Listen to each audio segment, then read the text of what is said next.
The cafeteria was always the loudest place in Ridgefield High. Laughter bounced off the walls, trays clattered, sneakers squeaked against the polished floor. But when the new girl walked in, everything slowed. She was small, quiet, and carried herself like someone trying hard not to be noticed.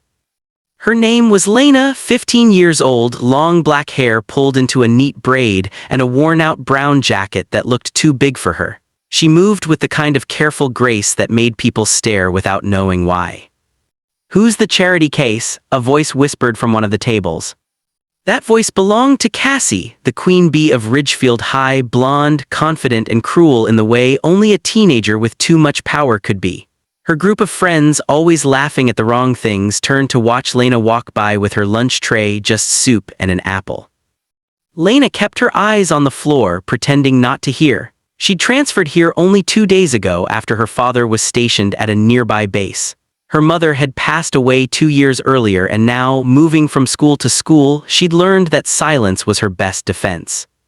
Cassie didn't like that. She didn't like people who didn't play along. "Hey, new girl," Cassie called across the room. "Where'd you get that jacket from a thrift store?"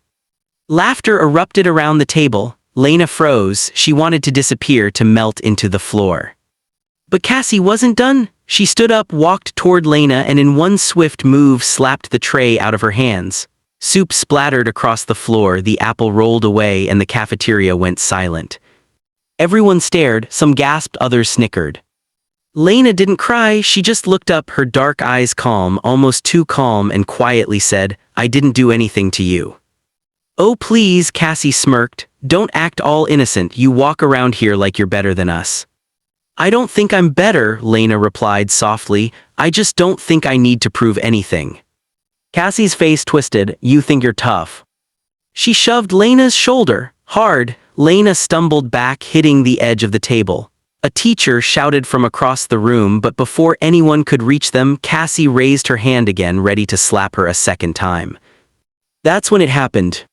Lena straightened. Slowly, she unzipped her jacket. The movement was quiet, deliberate, almost cinematic. The cafeteria fell into a strange hush. When she slid it off, everybody froze. Beneath the old brown jacket was a crisp, military-style uniform shirt with a patch on the sleeve. It was the Ridgefield Army Academy insignia with a gold nameplate that read LT, Lena Carter. Cassie's smirk disappeared. The color drained from her face. "Wait, what?" someone whispered. "Lieutenant."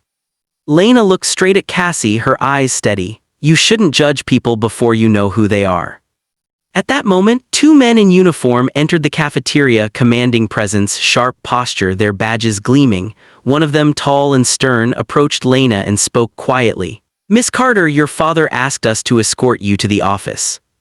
Cassie's knees nearly gave out. She suddenly remembered General Ethan Carter was visiting the school today for the veterans ceremony.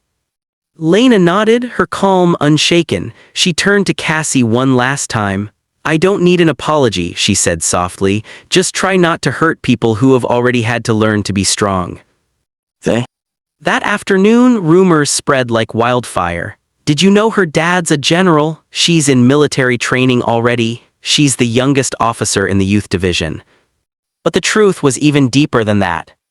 Lena hadn't wanted anyone to know. She wasn't trying to impress anyone. The uniform wasn't about power, it was about her mother. Before she died, her mother had been an army medic. That jacket she always wore, it wasn't just a jacket, it was her mother.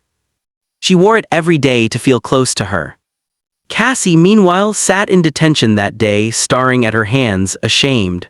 For the first time, she realized how small cruelty looked when faced with quiet strength.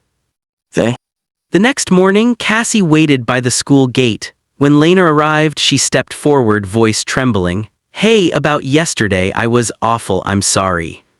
Lena looked at her, surprised but kind. "Thank you," she said simply. Cassie hesitated. "Can I ask, why didn't you say anything before about who you are?" Lena smiled faintly. "Because who I am doesn't matter as much as how I act." Weeks passed. Slowly, the whispers faded. Cassie started sitting with Lena at lunch, learning about discipline, courage, and loss. Lena's calm strength changed something in her. The bullies started to notice too. One by one, they stopped laughing at others, started helping.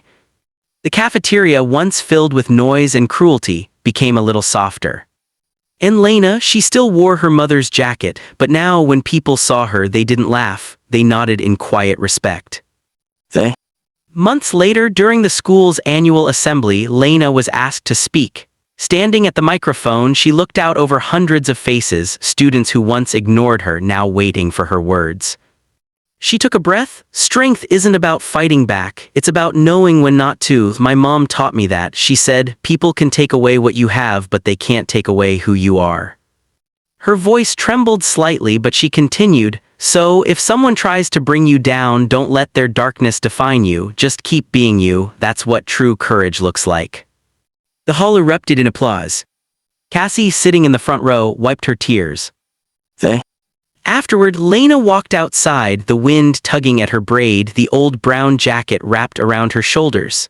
She glanced up at the flag waving above the school and whispered, "For you, Mom." And maybe that's the part that stays with you, the way she never needed to shout, never needed to prove her worth. Sometimes the quietest people are the ones carrying the heaviest stories. So the next time you see someone alone, someone different, remember Lena. Because strength doesn't always roar. Sometimes it just walks quietly through a cafeteria wearing an old jacket that means everything.